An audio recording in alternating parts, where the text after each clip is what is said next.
The $8,000 stain, the sensory explosion of the wine bottle, and the immediate social death of Imani in the eyes of the elite. The sharp, crystalline explosion of a 1,945 Chateau Mouton Rothschild bottle echoed through the gilded lily like a gunshot. Crimson liquid, worth more than a decade of Imani Clark's labor, bloomed across the white marble floor like a fresh crime scene. Preston Wainwright's roar followed the shatter, a guttural sound that silenced the clinking of silver and the low hum of Manhattan's elite. Imani stood frozen, the waitress mask she had spent years perfecting, threatening to crack as the billionaire's spittle hit her cheek. He loomed over her, a dark, pinstriped titan of industry, his face contorted into a mask of pure, unadulterated rage. "Do you have any idea what you've done, you useless girl?" His voice hissed, low and dangerous. Imani didn't look up. She kept her eyes on the glass shards, her knuckles white as she clasped her hands to keep them from shaking. The restaurant had been a sanctuary until it wasn't, until the wine hit his suit, until the surrounding tables of high society diners turned into a jury of judgmental eyes. From the shadows of a corner booth, a pair of dark, predatory eyes watched the scene not with pity, but with a cold, calculated intent. Choi Tae-min adjusted his white pocket square, his calm authority a sharp contrast to the chaos. "She's not going to make it," a guest whispered. But Tae-min was already reaching for his phone, his thumb hovering over the button that would dismantle Wainwright's world. The silence following the crash was heavy, suffocating Imani as the scent of fermented grapes and iron filled the air. Preston Wainwright did not just loom, he colonized the space around her, his expensive pinstriped frame vibrating with a feral sort of entitlement. "Well?" he barked, his voice cutting through the hushed murmurs of the dining room. "I am waiting for a display of remorse that matches the wreckage you've made of my evening." Imani kept her gaze anchored to the floor, where the red wine seeped into the grout of the marble tiles. She could feel the heat of 100 stares, some pitying, most merely annoyed by the disruption of their expensive piece. She was a professional. She had handled drunks, gropers, and the casual cruelty of the elite for 3 years. But there was something uniquely sharp about Wainwright's malice. "I am so incredibly sorry, Mr. Wainwright," she murmured, her voice a practiced anchor of calm despite the thudding of her heart against her ribs. "I will have the bill for the dry cleaning sent to..." "Dry cleaning?" Wainwright let out a short, jagged laugh that sounded like breaking glass. "You think this is about a suit? This is about the fundamental incompetence of a girl who doesn't know her place." He stepped closer, the toe of his polished Italian leather shoe stopping mere inches from the red puddle. "You've ruined a celebration of a billion-dollar merger. A simple sorry from the help is an insult. I want a proper apology. On your knees, Clark." "Scrub it out." A collective gasp rippled through the room, followed by a terrifying, expectant stillness. Imani felt the blood drain from her face. She looked up then, meeting his cold, light brown eyes. The waitress mask felt like it was melting. To kneel was to surrender more than just a job. It was to hand him the very dignity she had moved to Manhattan to protect. "Preston, please," a frantic voice interrupted. Vivian Parkhurst, the owner of the Gilded Lily, fluttered into the light, her face a pale mask of panic. She didn't look at Imani. Her eyes were fixed solely on the billionaire's checked ego. "Imani is usually our best. This is an aberration, I assure you. An aberration that cost me $8,000 in wine and a mood that can't be bought back?" Wainwright snapped. Vivienne turned to Imani, her expression hardening into a cold, "Corporate resolve. The betrayal was swift. Imani, apologize properly to Mr. Wainwright immediately, and then hand in your badge. You're done here. We cannot have such." Clumsy elements tarnishing the Lily's reputation. Imani's hands clasped tighter in front of her white apron. She was being erased in real time to save a contract. As Vivian reached out to physically usher her toward the floor, a shadow moved in the periphery. A calm, controlled presence stepped out from the golden light of the chandeliers, a smartphone held casually in one hand, radiating a quiet authority that made even Wainwright's roar feel like a distant, insignificant echo. The heavy, expectant silence of the room was punctured not by another roar from Wainwright, but by the rhythmic, deliberate click of dress shoes against marble. Choi Tae-min emerged from the periphery, his presence acting as a sudden cold front that stilled the air. He didn't look at the shattered glass or the fuming billionaire. His eyes were fixed on Imani, with a terrifyingly calm intensity. "The girl stays," Taemin said. His voice was not loud, yet it carried to every corner of the dining room, vibrating with a quiet, lethal authority that made Vivian Parkhurst freeze in mid-step. Wainwright sneered, adjusting his damp lapels. "And who the hell are you? This is a private matter between me and the management." Taemin ignored him, his gaze finally shifting to Vivian. "You were about to fire her to protect a reputation that you no longer own," he stated. He didn't wait for a response. He raised a smartphone to his ear, his expression as unreadable as a slab of granite. "Seo-yeon, the acquisition of the Gilded Lily. Close it now. Triple the current valuation if they hesitate. I want the deed in my inbox before I finish my tea." The room held its breath, Vivian's mouth agape, her hand trembling as she looked between her phone and the stranger standing in her restaurant. Less than 60 seconds passed, a minute that felt like an eternity of ticking clocks, before Vivian's device chimed with a notification that drained the remaining color from her face. Taemin lowered his phone and turned the screen toward the crowd. A digital document glowed in the warm light, the header clear and undeniable. "Restaurant complete. Miss Parkhurst," Taemin said, his tone conversational yet final. "Your services are no longer required. You have 10 minutes to clear your desk and leave the premises. You are fired." He then turned his gaze toward Wainwright, whose face had shifted from rage to a confused, stuttering shock. Taemin stepped into the billionaire's personal space, his stature eclipsing the man who had just tried to force Imani to her knees. "As for you, Mr. Wainwright," Taemin whispered, the words intended only for the three of them, "you are trespassing. This establishment does not serve men who find pleasure in the humiliation of others. My security will see you to the curb. If you resist, they are authorized to be as clumsy as you claimed this young lady was." Taemin looked back at Imani. For the first time, a flicker of something resembling respect crossed his features. "Pick up your head," he commanded softly. "You don't work for them anymore. You work for me." The golden chandelier light reflected off the drying wine on the floor, but the atmosphere in the Gilded Lily had shifted from a public execution to a silent, corporate funeral. Preston Wainwright was escorted out by two men in dark suits who appeared from the shadows with the efficiency of ghosts, his protests dying in his throat as he caught the cold, predatory glint in Taemin's eyes. Vivian Parkhurst followed shortly after, her legacy reduced to a cardboard box and a trembling exit. Taemin turned to Imani, the smartphone still held in his steady hand. He didn't offer a handkerchief or a platitude. Instead, he studied her with the clinical detachment of a man evaluating a rare diamond found in a gutter. "You handled that with more grace than this room deserved," Taemin said, his voice dropping to a low, melodic baritone. "But grace doesn't pay for medical school or protect a family from men like Wainwright." Imani felt the weight of his gaze, a pressure that was different from Wainwright's crushing entitlement. This was an invitation into a deeper kind of darkness. "I don't even know who you are," she whispered, her voice finally cracking as the adrenaline began to ebb. "I am the man who just spent $24 million to ensure you didn't have to touch the floor," he replied simply. He stepped closer, the scent of expensive sandalwood and cold rain clinging to his navy suit. "Your current salary is an insult to your intellect. I am offering you a position as my personal liaison. 10 times your current earnings, starting tonight.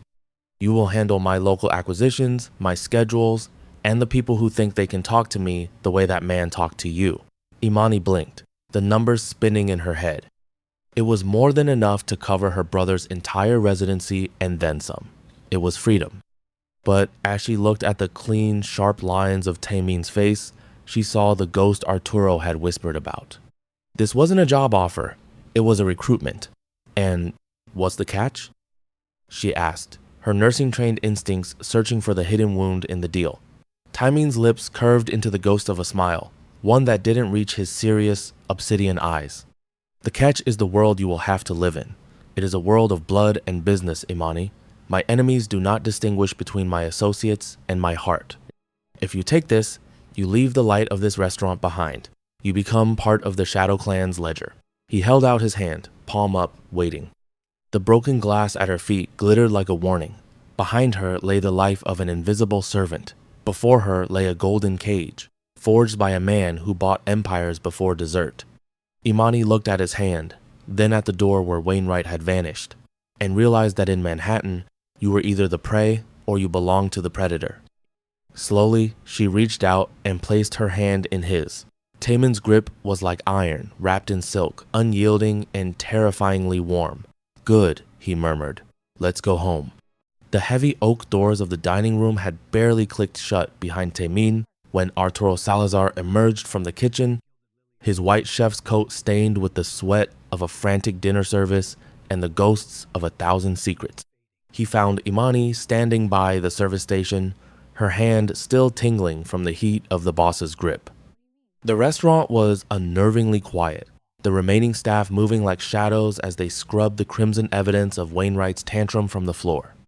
"Imani," Arturo whispered, his voice thick with a caution that made the hair on her arms stand up. He grabbed a clean linen cloth and began polishing a glass with mechanical precision, his eyes darting toward the security cameras. "You don't know what you just signed, Hija." Imani looked at the luxury watch Taemin had left on the table as a down payment on her time. "He saved me, Arturo. He bought this place just to stop that man from breaking me." Arturo stopped polishing. He leaned in close, the scent of garlic and expensive tobacco clinging to him. Men like Choi Taemin do not buy restaurants. They buy silence. In Seoul, they do not call him a businessman. They call him the Iron Lotus. Beautiful to look at, but rooted in the blackest mud of the underworld. Imani frowned, the name sounding too poetic for a man who moved with the lethal efficiency she had just witnessed. An Iron Lotus?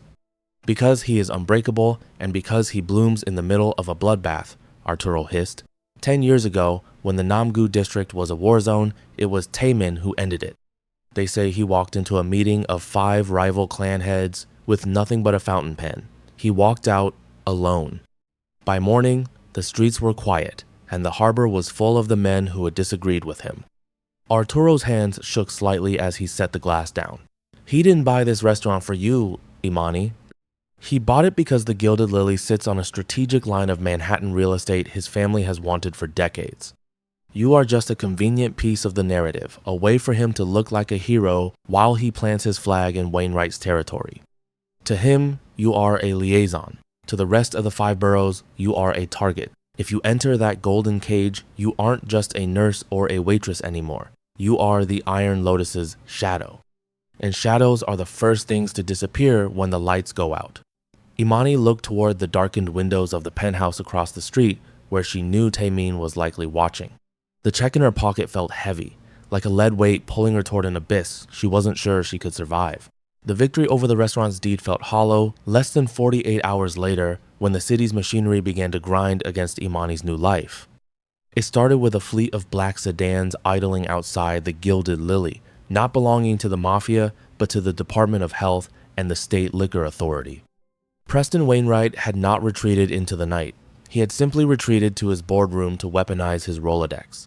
By noon, a bright orange notice was taped to the glass doors of the restaurant. License suspended. A technicality, the inspectors claimed a filing error in the transfer of ownership, but the message was clear. Wainwright was choking the life out of Taemin's new acquisition before the first celebratory bottle could be uncorked. However, the true chill settled in Imani's bones when her phone vibrated with a frantic text from her brother Andre. "Imani, what's going on? Campus security just pulled me out of my lab. They said my medical scholarship is under administrative review due to a character complaint. They're threatening to freeze my credits." The blood in Imani's veins turned to ice. She stood in the center of the darkened dining room, the shadows of the empty chairs lengthening around her. Wainwright wasn't just coming for her livelihood. He was coming for the one thing she had sacrificed everything to build. He was trying to prove that even if she found a new king, the old one still owned the ground she walked on. She didn't have to wait long for the confirmation. A sleek, untraceable message appeared on her screen. "The knees are much more comfortable than the gutter. Come back and apologize, and the boy's future stays intact." He's a child who plays with fire because he's never been burned, a voice murmured from the darkened bar. Taemin stepped into the light, swirling a glass of amber liquid. He didn't look angry, he looked bored, which was infinitely more terrifying. He had seen the messages. He had likely known they were coming before she did. Imani gripped her phone so hard her knuckles turned white. He's hurting my brother. I can handle the restaurant being closed, but Andre is innocent. Taemin set his glass down on the mahogany surface with a decisive thud. In my world, innocence is just another word for leverage. Wainwright thinks he is playing a game of politics. He walked toward her, his presence filling the vacuum of the empty room. He wants to force you back to him so he can feel powerful again. He wants a servant. Taemin reached out, his thumb tracing the sharp line of her jaw. But he forgot that you are under my protection now, and when someone attacks my liaison, they aren't just harassing a waitress. They are declaring war on the Shadow Clan. He pulled his phone from his silk-lined pocket. Han Seo-yun, get me the commissioner. It seems we need to remind Mr. Wainwright that while he may own the city's bureaucrats, I own the people they go home to. The following night, the city lights felt colder, sharper, as Taemin's car glided toward a desolate warehouse district on the edge of the East River. Imani sat in the back, the silence between them heavy with the unspoken weight of the war unfolding in her name. Taemin didn't speak until the engine cut out, the only sound the rhythmic ticking of cooling metal. Wainwright thinks power is a signature on a document or a favor from a politician, Taemin said, stepping out into the damp night air. He plays with lives because he has never looked into the eyes of the man who can take his. He led her inside a dimly lit office overlooking the shipyard. Inside, a man sat bound to a chair, not Wainwright, but the lead inspector who had signed the suspension notice for the Gilded Lily. He was sweating, his eyes darting between the two men in dark suits standing behind him and the calm, terrifying figure of the Iron Lotus. Taemin didn't shout. He didn't even raise his hand. He simply sat across from the man and placed a folder on the table. You have a daughter in medical school, Mr. Holloway. Taemin murmured, his voice as smooth as silk. A noble profession. It would be a tragedy if her enrollment was administratively reviewed due to her father's sudden involvement in a racketeering scandal.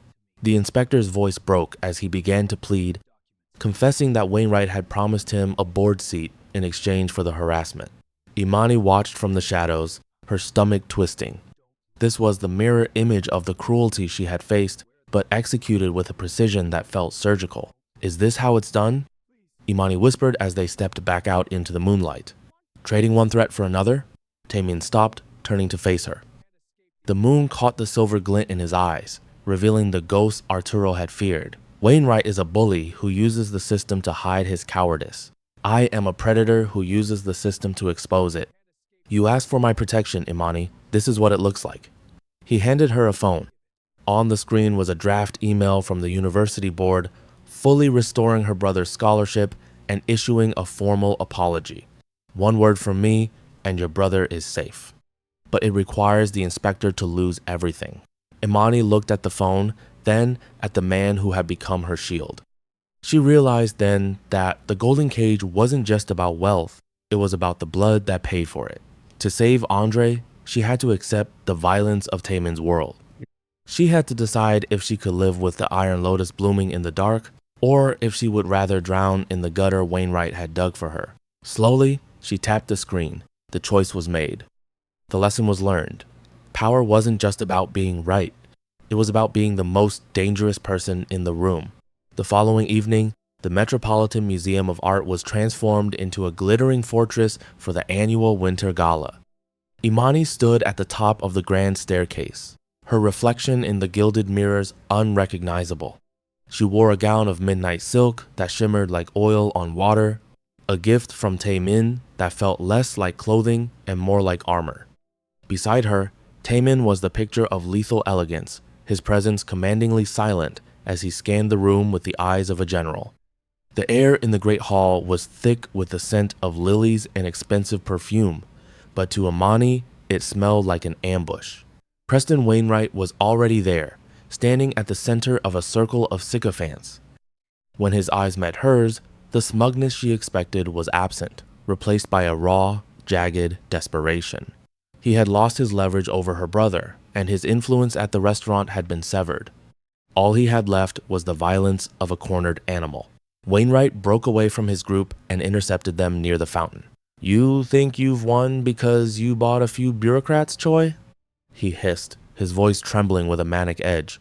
"You're a foreign virus in this city.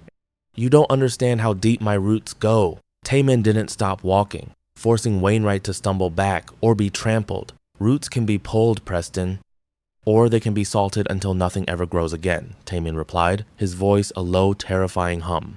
"Is that so?" Wainwright leaned in, a twisted smile spreading across his face.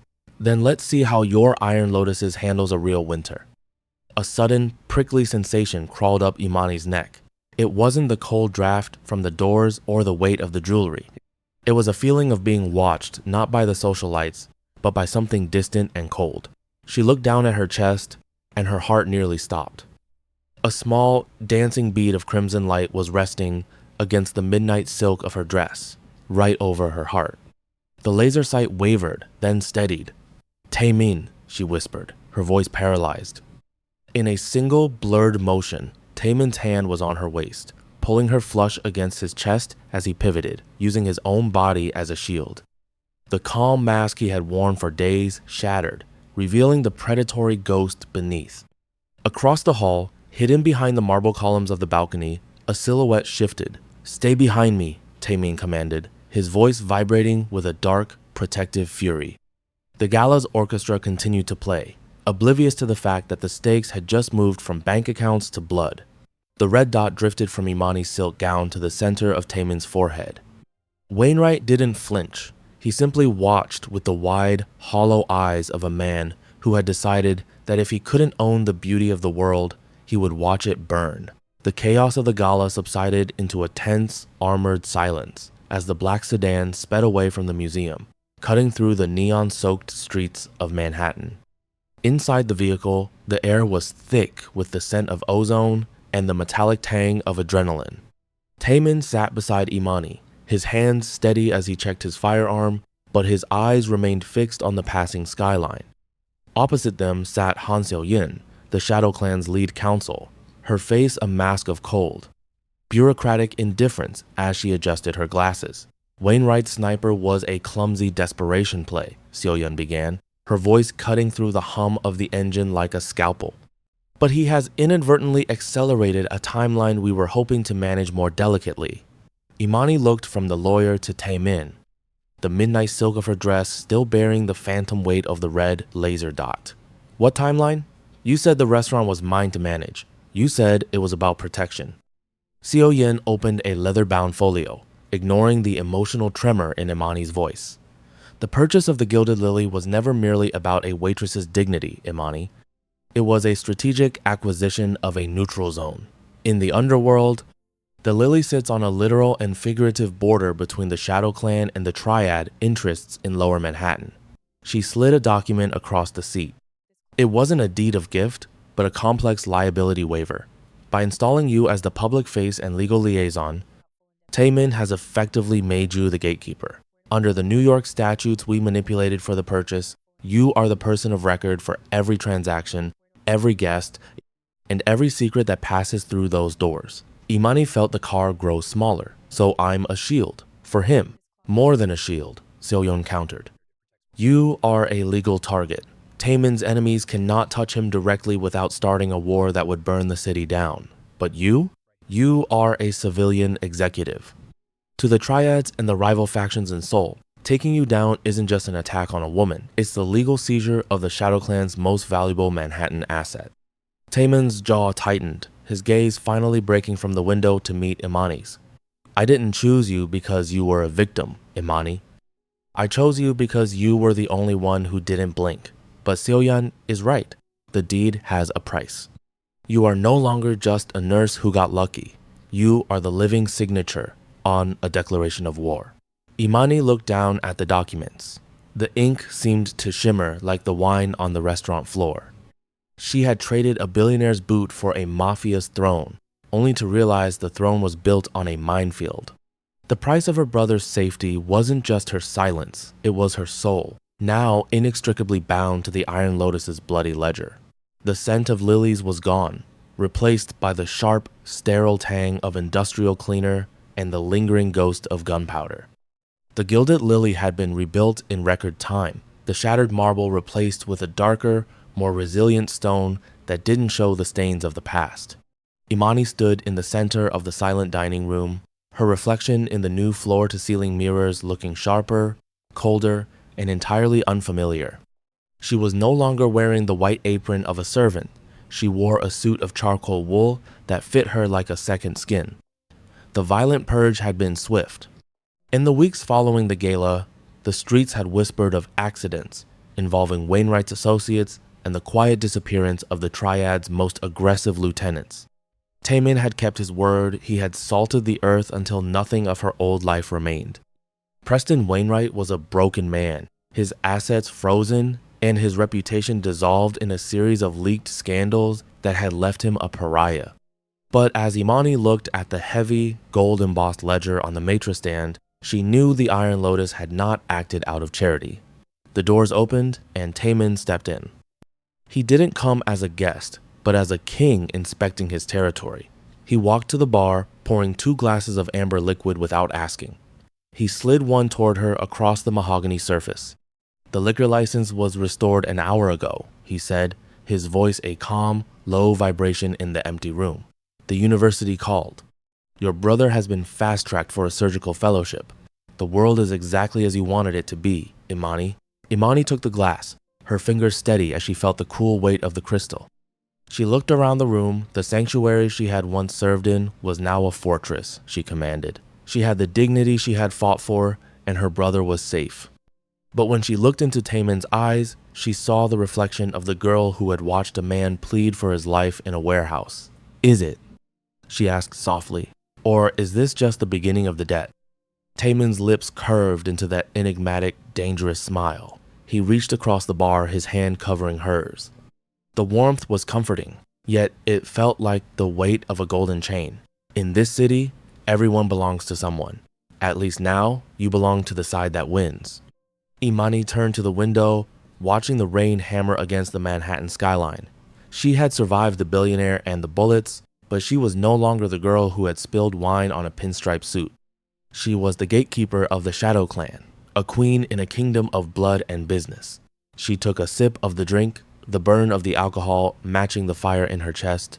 She had finally found her power, but as she watched the shadows lengthen across the restaurant, she realized the Iron Lotus didn't just bloom in the dark, it became the dark itself.